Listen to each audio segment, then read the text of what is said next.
and welcome to this virtual field trip with Olympic triathlon athlete Tyler Mislawchuk. I'm going to ask that you share in the chat where you're joining us from today. Let us know if you're from a school or organization where you are tuning in from live today. My name is Rachel. I'm the Education Outreach Coordinator for Take Me Outside, and I'm joining you from Treaty 1 territory, the traditional lands of the Anishinaabe, the Innuak, and the Dakota, and the national homeland of the Red River Métis. Manitoba, where I live, is also the traditional land of the Inishwaak and the Dene people. Take Me Outside would like to acknowledge and celebrate the diverse environments and peoples across Turtle Island whose lands are the places, spaces, and teachers for our work. The speakers and presenters this week come from a wide range of nations and places across Turtle Island. We want to begin by acknowledging that outdoor learning recognizes humans as an interconnected part of the natural world, as part of relationships that have been stewarded since time immemorial by First Nations, Métis, and Inuit peoples, who've lived here before colonialism and continue to live and thrive here despite it. We begin with gratitude and the utmost respect for the land and all our relations on, above, and within her. We offer our gratitude and respect to the many Inuit, First Nations, and Métis, and other Indigenous peoples who continue to protect and share their deep relational knowledge and facilitate ongoing relationships with her. Sharing your languages of relationship, reciprocity, respect, and responsibility encourages the heart of outdoor learning. We also acknowledge that the work of truth and reconciliation is a journey of lifelong commitment. We commit to supporting educators and rising to the Truth and Reconciliation Committee's calls to actions numbers 6, 12, and 62 through 66. So this week, as you explore the outdoors with your learners, we ask you take time to recognize whose traditional lands or territories you reside, work, play, and explore on. You can use the resource nativeland.org as a great starting point. Tim Patterson, an Indigenous mentor and hiking guide from Little Nicola Band, said, "It's not just about acknowledging the land or the people of a particular land, but asking what this knowledge and feeling compels you to do."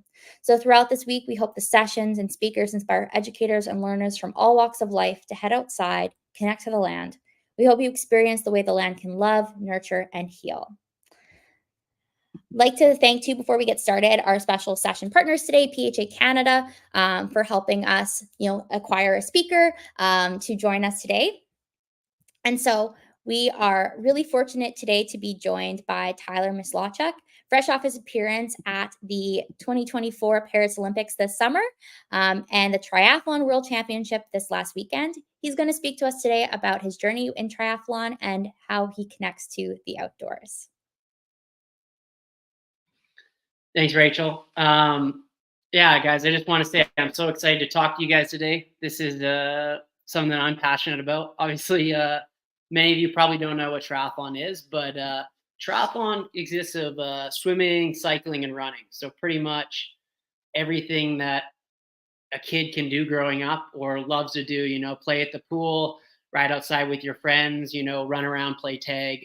And, I think for myself, before I get into, the details of how I got started in that, I think I realized while preparing for this was I was training for this before I even knew it. I was playing outside for hours on end from when I was a young kid, whether it was playing tag, I played hockey, but, jumping over BMX jumps, playing in the pool. I was doing all these things that would lead me to my now career. I'm lucky to call it that before I knew it. But before we kind of get going today, I kind of want to get you guys a video of a little bit of what I do. So for those who don't know, I am a triathlete. So like I said, swimming, cycling, and running. And I just competed at the Olympics in Paris this last summer and World Championships last weekend. But this was my third time there. And before we dive into the details of that and my upcoming in the sport, I think we play a little video. It's 60 seconds long of kind of one of my first major wins in the sport. And it just gives you an idea of, us swimming, transferring to cycling and on to running. But the distance I race is a 1,500 meter swim, which if you've ever been to a pool, it's about, depending on the pool, up to 60 lengths back and forth. I bike 40 kilometers, which is almost halfway around the city of Winnipeg on the Perimeter Highway. And then I run 10 kilometers. So it takes about an hour, 45 minutes, but this is kind of summed up in 45, and then we'll jump on from there. Come on, come on. It's forever. No surrender, no surrender. Yeah, yeah. You know that this right here forever. Come on, come on. And there will be no surrender. Now allow me to reintroduce myself. They call me J.O. N to the easy E. Know that we undefeated. Y'all are beneath them speeches trying to air a grievance. But his lines are overhead. Better check the air for clearance. Call the tower. This is our critic. He the heir apparent. Really, I've never been better. Legacy, this is forever. All the more times I've been severed. I'm raising the bar. You go ahead and measure. Come on, here we go. You know that this right here forever. No surrender. It's forever. You know this right here forever. No surrender. It's forever. You know this right here forever.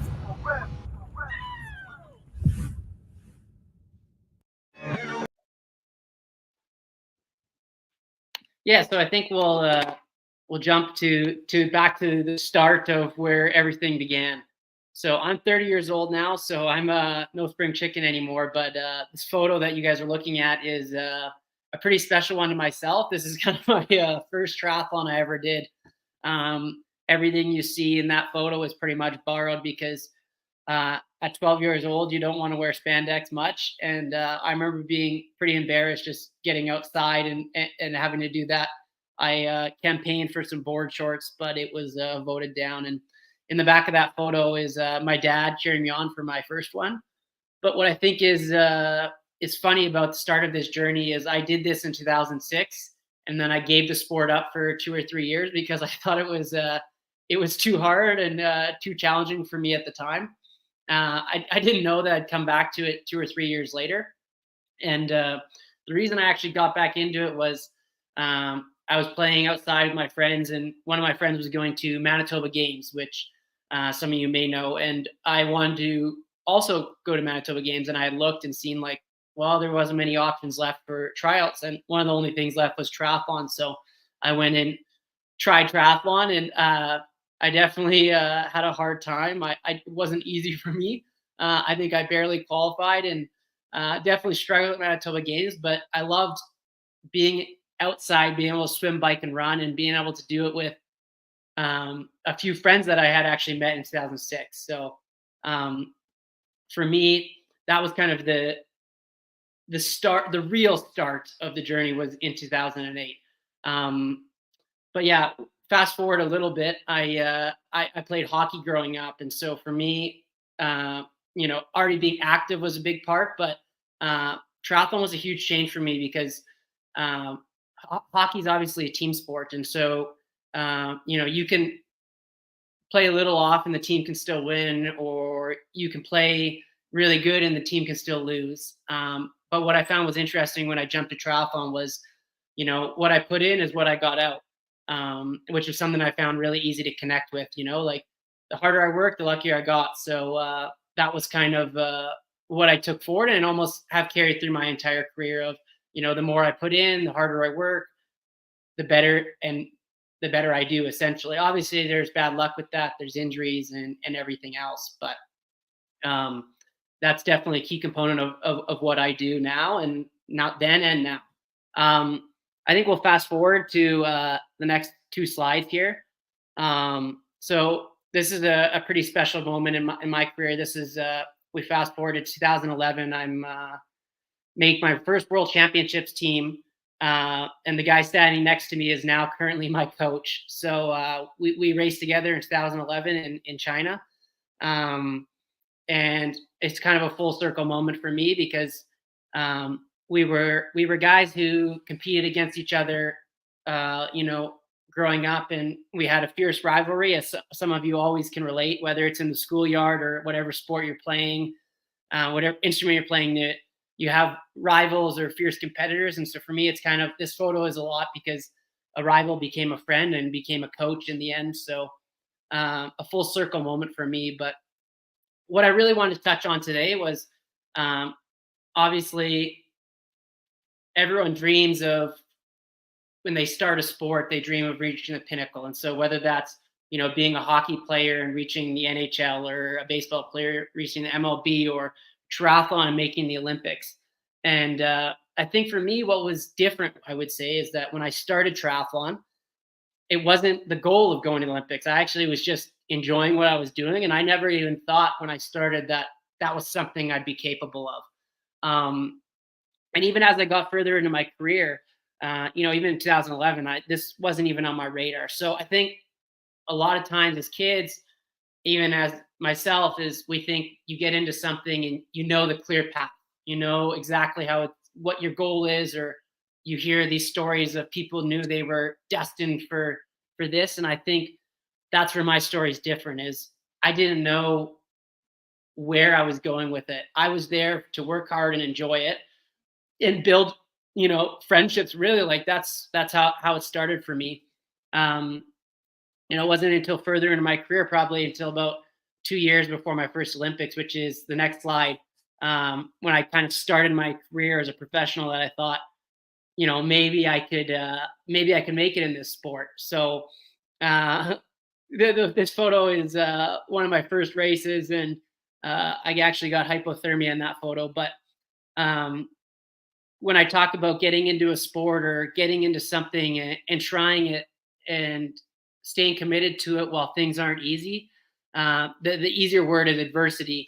A lot of times people see, I've been to 3 Olympics, I'm top 10 in the world, I won some big races, and they don't know the full story, and they don't know what it kind of took to get there. So a quick run through of that is, for those of you who've had, a tough game or a tough day of practice, or, a tough time outside, you went outside for the first time, and, you tried something new, whether it was, going on a hike with your family or that, and it was tough and it didn't go real smoothly. Well, I can tell you that's the exact process that has made me fall in love with over time, and not giving up on something the first try when things don't go your way. So the next slide is kind of where I'll talk about how the injuries and problems I had through the start of my career really kind of shaped my love of the sport and the love of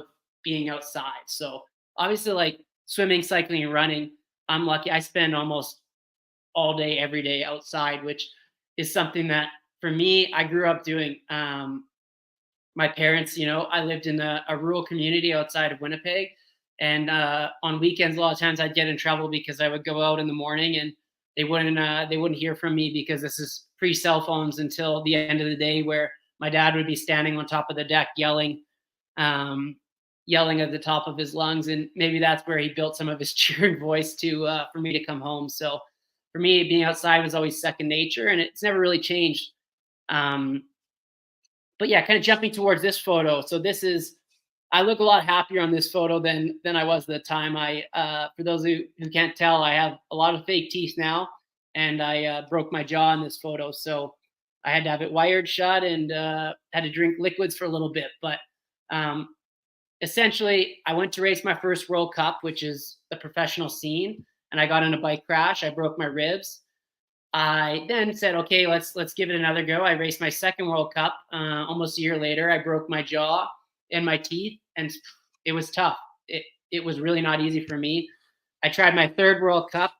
I got second last place, and really, really humbled. I tried my fourth World Cup. I think I got second or third last place again. And at this point, I'm starting to think, maybe the sport isn't for me, because man, I enjoy it, but it sure isn't easy. And my parents now tell me, not at the time they didn't, that they really thought that maybe this would be it.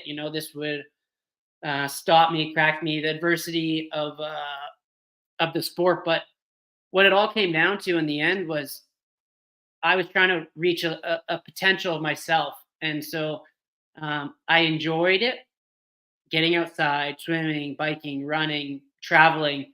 I enjoyed all these things. And so the success was a secondary. It was it was a thing that obviously drove me to continue to pursue this at the highest level, but it wasn't something that on a day-to-day basis that defined what I did. And I think that's a big part of what I'm talking about today, is that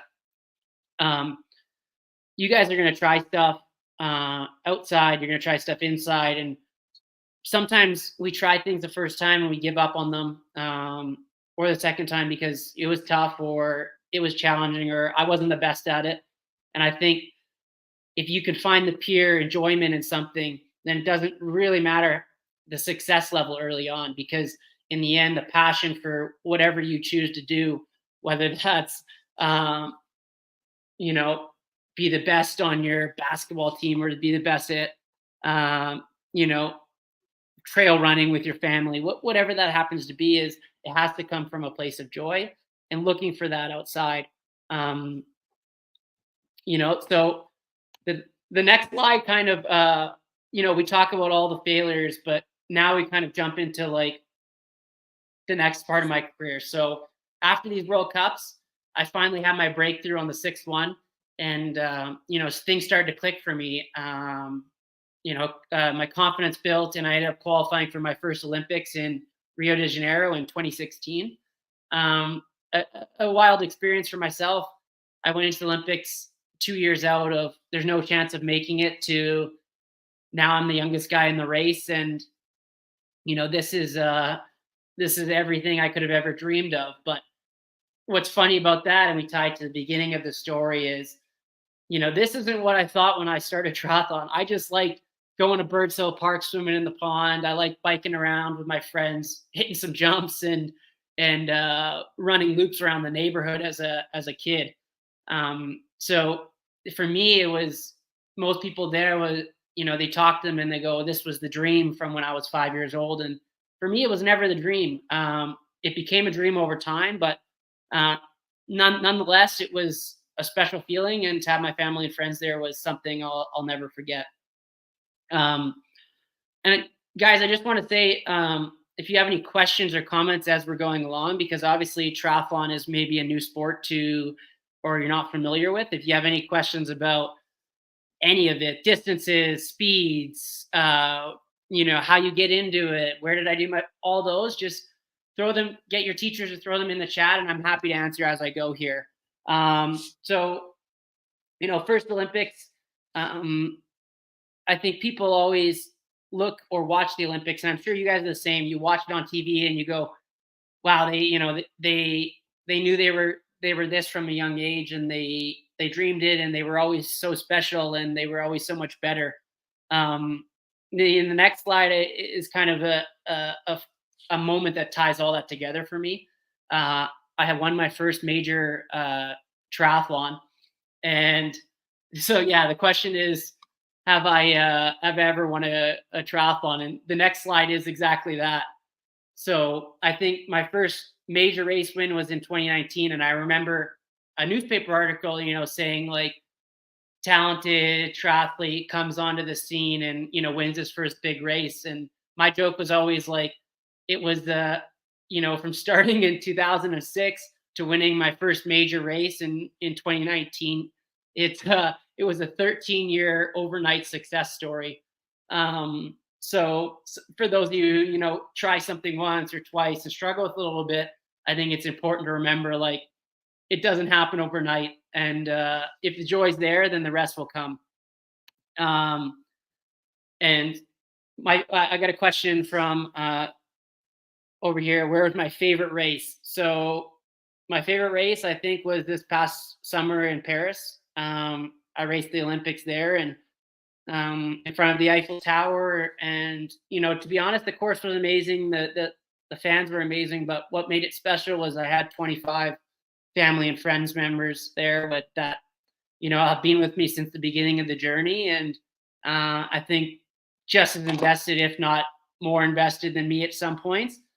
And to touch on winning, we fast forward to the next Olympics. It was up and down 4 years between Rio and Tokyo, but about a year out, I won the Olympic test event, which is essentially everyone in the race that's going to do the Olympics basically comes a year out and races, and I managed to win that race. And so I went from being the young guy to now all the expectations. It's like you go from no one expecting you to get a C in class, and all of a sudden you are an A, and now expectations have changed. It's okay. Well, you got an A last time. Let's try to get an A. And so that was definitely something I struggled with.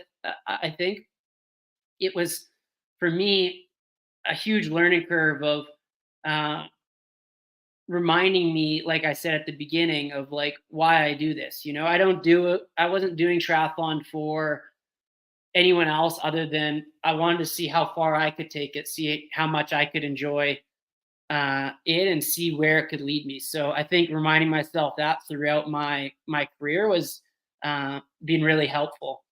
Now we jump over to the next two slides. I mean, the next slide is just a cute photo that I thought I'd include for you guys. It's as part of the sport, one of my favorite things and something that I will get involved with in the next few years as I retire is giving back more and more to the next generation.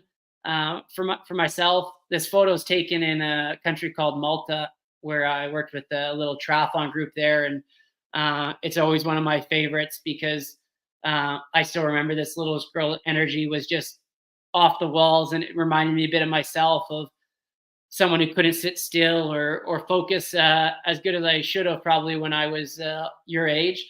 But that's where it all started. So the next slide I might get a little bit emotional talking to you guys about, because it's still one of my probably fondest memories throughout the sport. And it's going to tie us to getting outside and using that as a tool to help others get outside. So there's a photo of me and this woman, and so we'll flash back to 2006 when I did my first triathlon in Morton, Manitoba. I didn't have a bike at the time. I had a BMX bike, but for those of you who know, those aren't so quick on the road. So I remember going on Triathlon Manitoba, had a buy and sell page, and this woman was selling a road bike, and I asked how much, and I remember her saying a couple $1,000s. And for me at the time, I was hoping for $100 bike. I didn't really know at the time, and she got back to me. I just said, hey, thanks, but it's not really my budget. And at this point, she offered to rent it to me for the summer, or rent. She wanted to give it to me for the summer to use, and I borrowed the bike and ended up having fun, and she followed my career. And fast forward, I give it back. I'm extremely thankful. And fast forward to 2019, I'm walking in downtown Winnipeg, and this lady comes up to me and she goes, Tyler, and I don't recognize her at the time, and she has her daughter there, and her daughter says to her, Mom, this is sorry, my mom has a forgetful memory, she doesn't know who you are. And I go, no, I'm Tyler. And she goes, oh, really? And sure enough, it was Sandra, who had basically rented me her bike in 2006, had followed my entire career, and was able to see someone that she gave a bike to in 2006 make it to the Olympics, not once, but going about a second time at this point. And for me, it was such a little action for her. She wasn't using the bike. It was the afterthought of helping this little kid out, and she changed the course of my career and my life by doing this. And so I think tying that into what we're talking about today is little actions that you can do with your classmates or your parents or anyone, of these small little actions of helping others realize the joy that you can get from being outside with friends, family, classmates, teammates, can have a lasting impact. And so something you can do to your friend to help them get outside could change their life for the good. And it might be the littlest thing that you don't think is anything now, and it can change how you look at everything. For me, being outside now, it's what I do every day. And once I retire, it's something that I won't be able to give up. Obviously, I won't be able to run and swim and bike and spandex all day, but it's something that I'll have to incorporate into my day-to-day life, because I've realized how important it is for my mental health as well as my physical health to be outside and benefit from that. And these last few slides, we're just gonna finish or, my career moment, which I just talked about in Paris.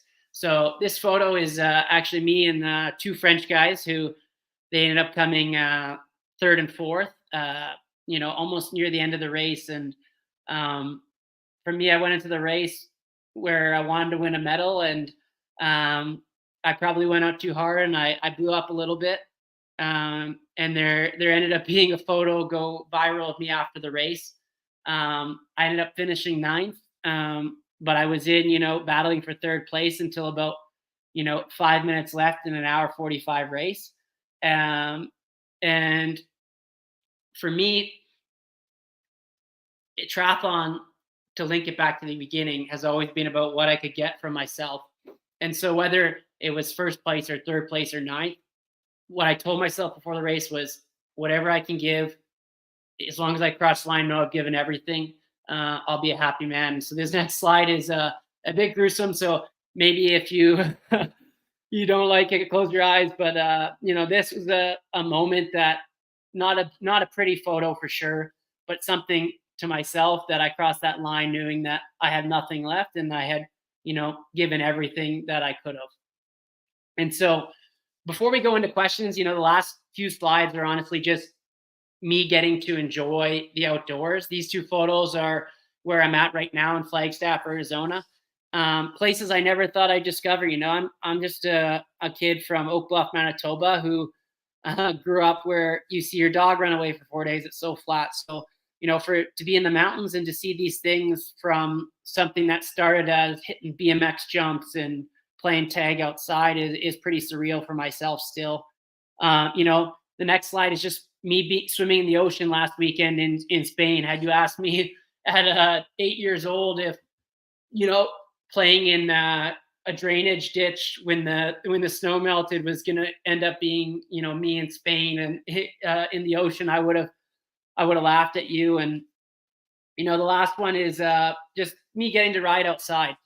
I don't think for me, riding outside is going to be something I do for the rest of my life and something I look forward to do with my kids and the grandkids and everything else. But I definitely didn't think I'd be racing bikes as a career, maybe a stunt jumper or a BMXer, but you never know where these things start and they go in the end.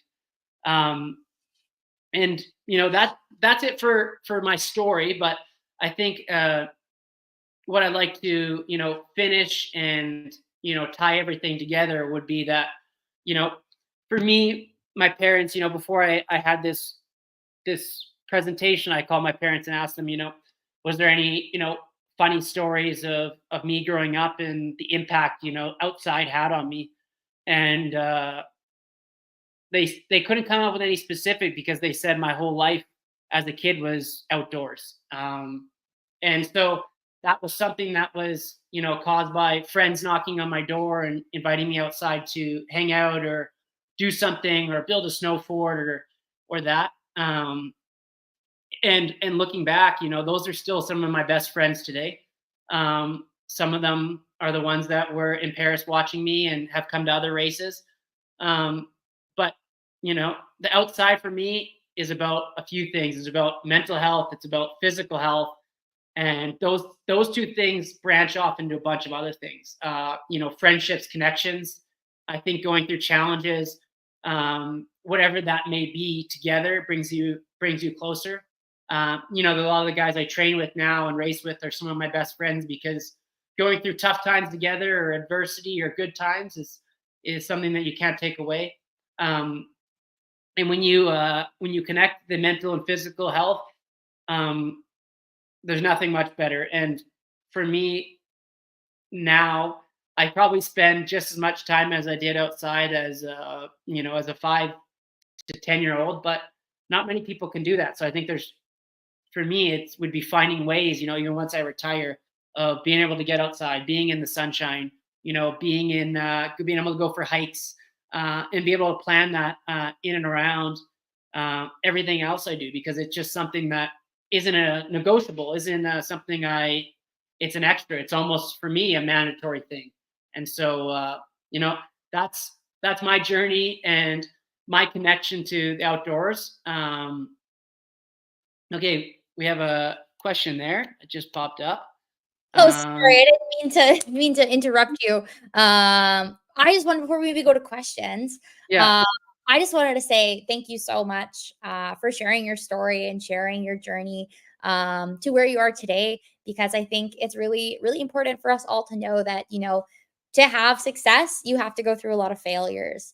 You have to have sometimes have to have a lot of things go right before, or go wrong before some things go right. And so I know I'm a little biased in saying too, I'm pretty proud that we're both from Manitoba, and that you're proving that, you know, Manitobans are really friendly and down to earth. So and doing a pretty good job of doing that.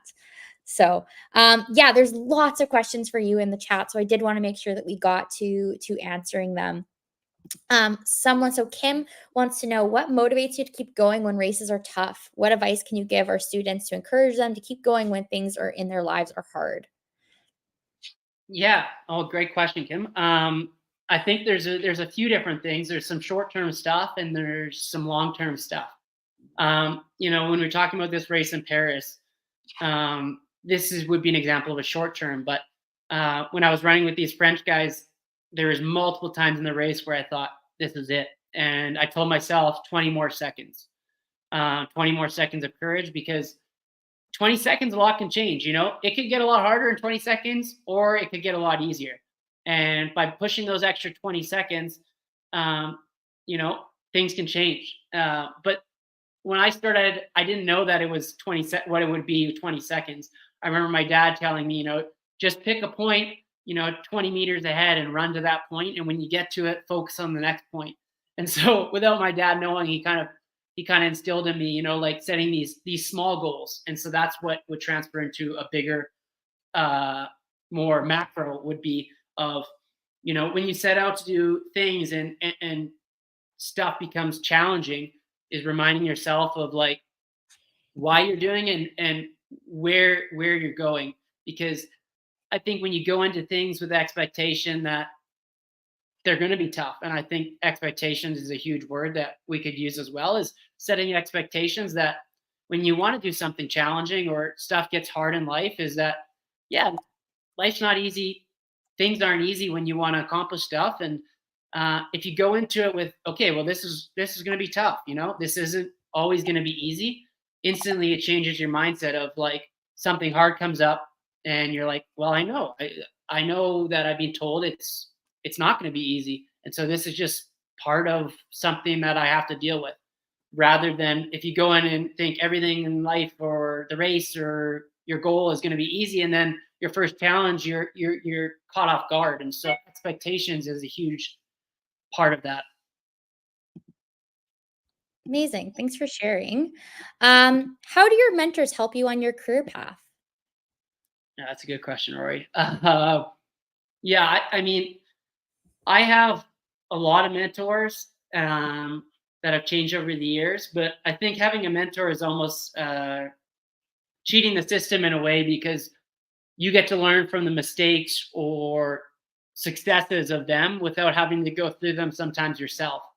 And so a lot of times in life, we have to, you know, fail or make mistakes to realize like, well, that was a bad idea, or like I could have changed that.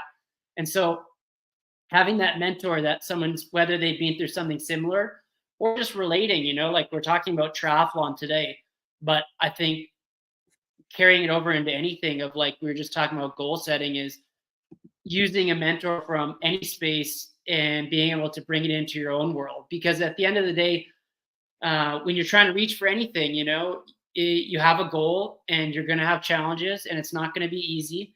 And there's going to be moments when you feel like this isn't possible. And it's about, you know, finding the courage to push forward in those moments that are tough. And having a mentor makes it a lot easier. Awesome. Thanks so much. I think there's a special class here that probably wants to say hi to you. Hey guys. Yeah, that's my sister's a teacher, so I'm pretty happy to have them on there. Hey, Natty. Hey guys. You're doing great. Again. See For those who don't know, Madison was in Paris with me Oh as yeah, well. we do have a question from Olive. Okay. Go ahead. What is? What's your favorite thing to do outside in your spare time? What's your favorite thing to do outside in your spare time?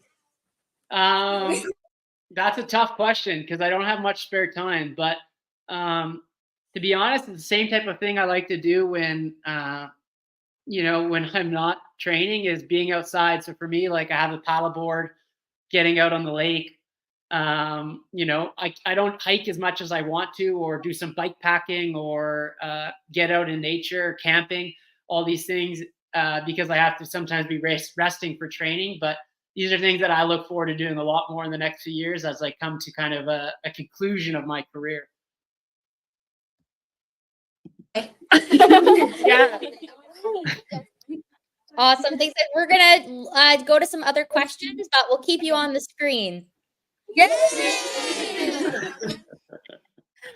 Awesome. So someone wanted to know, I'm just going to find the question here. What's your favorite part of triathlon? So like what element of triathlon is your favorite, or maybe what event of triathlon is your favorite? Yeah. I mean, my favorite part is probably getting to, like we talked about, be outside, but be outside around the world. And if we're talking about specific sport, I didn't like cycling at the start as much as the others, but for me, going to a new city or a new place, getting out on my bike, being able to see things that maybe you wouldn't be able to see when you're in a car or, walking around, you're able to get outside and see life from a different perspective. And I think that's something that is invaluable to me now and will be, as I retire, being able to use my bike to explore anywhere I go, really. Awesome. When it comes to your training, how often do you train? Is training a full-time job? Yeah. So right now training is a full-time job. And so that kind of looks like is I don't have any off days when I'm training. And typically 5 times a week, I'll train 3 times a day. And twice a week, I'll train 2 times a day. So training twice in a day is an easy day for me. And so that can be cycling 350, 400 kilometers a week, running 80 to 100 kilometers, and swimming 25 to 30, which is a lot of training. It's a lot of time in your own head and a lot of time to think about anything and everything you could. Awesome.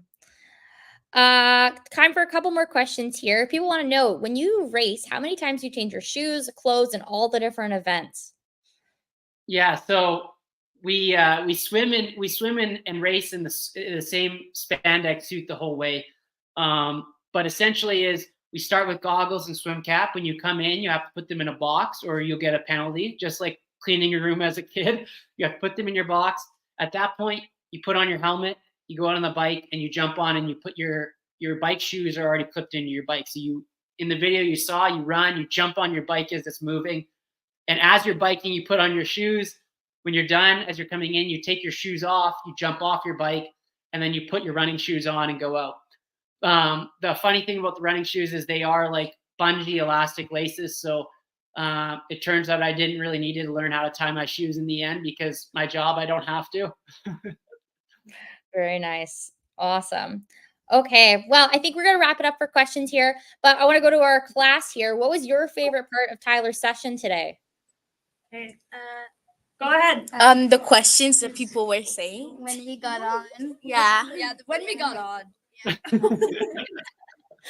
That is pretty exciting. So awesome. Well, you can let us know in the chat as well. What was your favorite part of Tyler's session today? Tyler, thank you again so much for joining us. I really enjoyed listening to your story and hearing about the journey for triathlon and how the outdoors has played a really important role in that. We want to know what maybe of Tyler's session did you enjoy today? I did also want to let you know about some other exciting sessions that are happening later today. This afternoon we've got, or depending on where you're joining us from, might still be morning. But we've got later on today, we've got all about polar bears with Polar Bear International. We're going to be going on a live tundra buggy tour, looking for polar bears, learning about polar bears from polar bear researchers. And then our last session of the week, sad face, is our nature art with the Art Gallery of Ontario. So we're going to be doing live nature art later on. So feel free to tune into that. Also want to remind you, we want to see your photos. So continue to share those photos, teachers, using the hashtag TakeMeOutsideDay. You can also email them to us at info@takemeoutside.ca. We are going to pick some prize winners from today's session, and we are going to be emailing those out at the end of the day in our kind of recap email. And a special thanks to our prize partners for this session, for supporting us in donating prizes. So the Outdoor Learning School and Store, New Brunswick Environmental Network, and Mountain Equipment Company. We really hope that we'll see you later today.